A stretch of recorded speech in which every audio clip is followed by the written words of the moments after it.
बिस्मिल्लाहिर्रहमानिर्रहीम, अस्सलाम वालेकुम। मैं समी इब्राहिम हूँ और आप देख रहे हैं हमारा यूट्यूब और फेसबुक चैनल। कल का दिन बहुत अहम है चेयरमैन पीटीआई के लिए, इसलिए कि इस्लामाबाद हाई कोर्ट में समाअत होगी उनकी तमाम दरखास्तों की जो तोशाखाना से मुतल्लिक हैं, कादर ट्रस्ट से मुतल्लिक हैं, जिसमें समाअत का दायरा कार यानी जुरिस्डिक्शन के हवाले से सवाल हैं।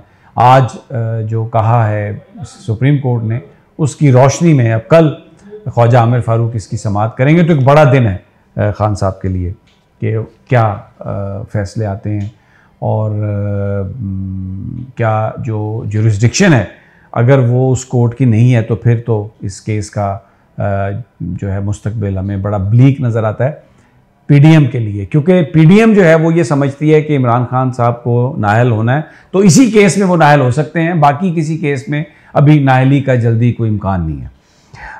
दूसरा, आज वो जो इलेक्शन एक्ट है उसमें इन्होंने तरमीम कर दी है और निगरान हुकूमत, निगरान वज़ीर आज़म को इन्होंने इख्तियार दे दिया है कि वो बहुत सारे फ़ैसले जो हैं वो कर सकेंगे। उसका बहाना इन्होंने ये लगाया है कि क्योंकि जी IMF का रिव्यू था तो वो भी हमें करना पड़ेगा, उस पर सिग्नेचर करने होंगे, तो इसलिए इसको हमने इसकी मुद्दत, उनके इख्तियारात को बढ़ाया। लेकिन दर हकीकत अब आप इलेक्शन के लिए ना ही समझें, ये जो कुछ भी हुआ है जिसकी वजह से इन्होंने निगरान हुकूमतों को ये इख्तियार दिया है कि वो इलेक्टेड गवर्नमेंट्स की तरह बहुत सारे काम कर सकते हैं, इवन निजकारी तक भी कर सकते हैं। अगर किसी चीज़ को प्राइवेटाइज करना है तो भी वो कर सकते हैं। और ये कह देना कि जी पिछले जो तमाम चीज़ें चली आ रही हैं उसके हवाले से वो तमाम फैसले ले सकते हैं और कोई नया मुआहदा नहीं, तो नए मुआहदे की तो ज़रूरत ही नहीं है। IMF के साथ भी जो एग्रीमेंट होगा वो पुराने मुआहदे की सूरत में होगा। जो कुछ भी होगा वो तो जो चीज़ें चल रही हैं उसी के लिए होगा। तो इसलिए ये एक इन्होंने टोपी ड्रामा किया बीच में। पीपल्स पार्टी ने, JUIF ने वो गुड कॉप और बैड कॉप ज़रा अपनी पोजीशन बताने के लिए, वो जनाब हम ये नहीं होने देंगे, ये नहीं होने देंगे। लेकिन at the end of the day ये सारे के सारे एक हैं। नवाज शरीफ हो, जरदारी हो, मौलाना फजलुर रहमान हो, क्योंकि इस वक्त इनके सियासी मफादात इकट्ठे हैं, इसलिए ये बिल्कुल सारे एक ही मकसद के लिए काम कर रहे हैं। और अब मैं आपको ये बता रहा हूँ, मेरी अब बात लिख लें, इलेक्शंस नहीं होने। अगर इलेक्शंस होने होते तो ये निगरानों को इतने ज़्यादा इख्तियारात ना देते। ये जो निगरान सेटअप है ये कोई 3 महीने के लिए नहीं आएगा, ये मेरी बात याद रखें। और दूसरा, पंजाब और KP का जो निगरान सेटअप है वो तो जब इलेक्शन अगर आपने मार्च अप्रैल में कराने हैं तो वो तो साल हो जाएगा, जबकि आइन में निगरान सेटअप की गुंजाइश सिर्फ 90 दिन थी।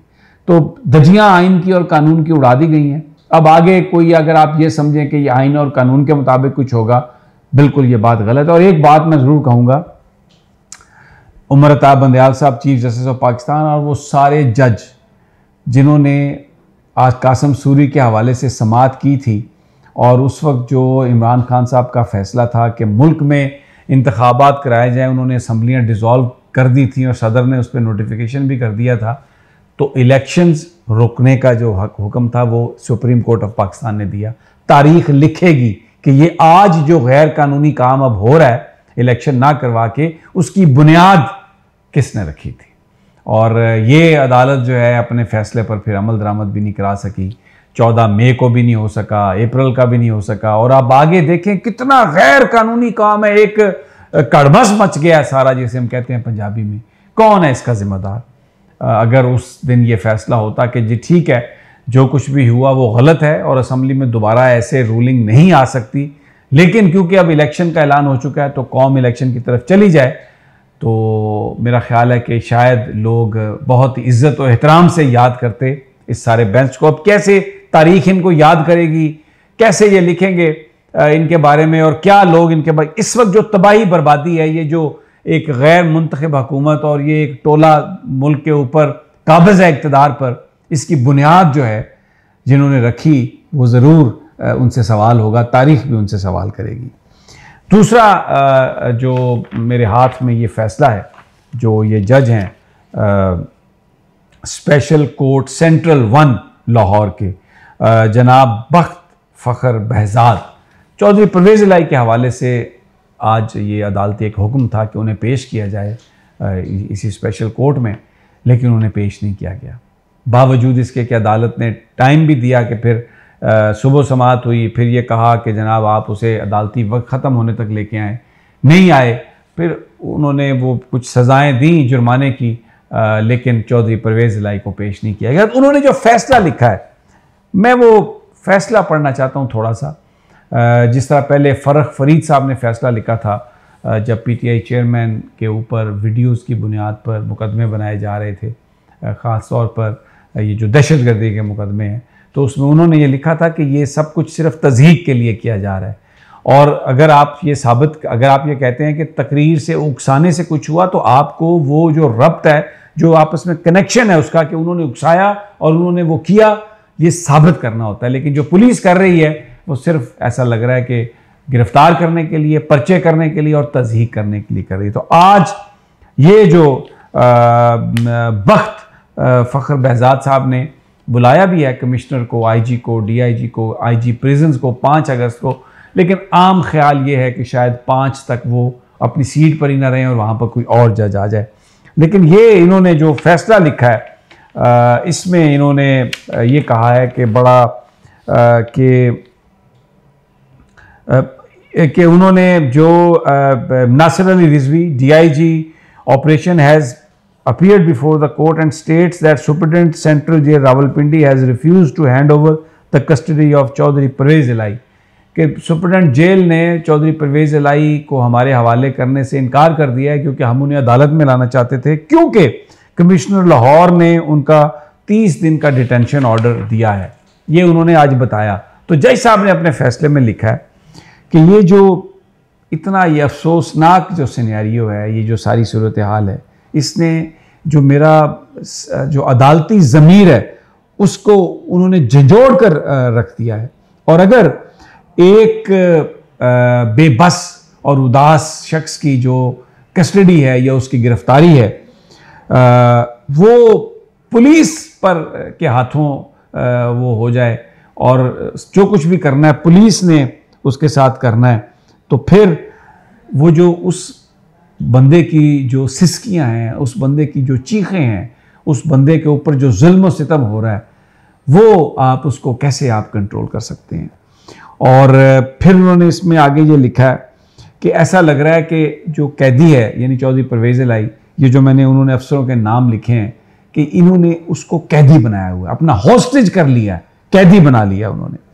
और एक शॉकिंग स्टेट ऑफ अफेयर्स है, और कोई ह्यूमन वैल्यूज़ का कोई एहसास नहीं है, कोई जो इंसानी हकूक़ हैं उसका कोई वो एहसास नहीं है। और ये एक्चुअली एक्सपोज करता है जो रियासती कैलसनेस है, यानी जो जुल्म और सितम है, उसको ये एक्सपोज करता है। और जिन लोगों के ज़मीर को जागना चाहिए, ये सारी सूरत हाल देख कर मुझे बड़े अफसोस से ये लिखना पड़ रहा है कि उन लोगों के ज़मीर नहीं जाग रहे।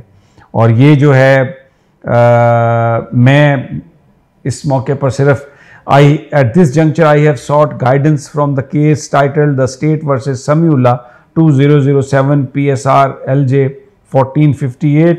और मैं ये home secretary Lahore, IG Punjab Lahore और IG प्रिजन पंजाब, उनको ये अर्जेंटली इसकी बात की ज़रूरत है कि वो इस जो इंसाफ के जो तकाज़े हैं उनको वो पूरा करे। और मैं ये कहता हूँ कि that they shall inject equal justice into legality by producing the accused on the fixed date, कि अगर ये जो 5 तारीख है उसको ये पेश करें मुल्ज़म को, चौधरी परवेज़ इलाही को, तो ये बहुत ज़रूरी है इंसाफ के लिए।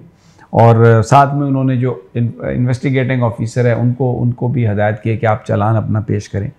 ये मैंने सारा जो आपको बताया है, ये मैंने आपको सिर्फ इसलिए बताया है कि यहाँ पर जो इस वक्त स्टेट ऑफ अफेयर्स हैं पाकिस्तान में, हमारे वतन अज़ीज़ में, वो किस कदर गंभीर है। अदालतों के अहकामात, चाहे वो सुप्रीम कोर्ट हो, चाहे वो हाई कोर्ट हो, कुछ किसी पर असर नहीं होता। और जो ख़ास तौर पर ब्यूरोक्रेसी है, उनको कह दिया गया है कि जो आपको कहा जाए आप करें और आपको कुछ नहीं होगा। यहाँ पर लोगों की 8-8 दफ़ा 10-10 दफ़ा अदालतों से ज़मानत हुई है, लेकिन जैसे ही वो अदालत से बाहर आते हैं उनको एक नए केस में पकड़ लिया जाता है। तो ये सब कुछ आपके गोश गुजार है।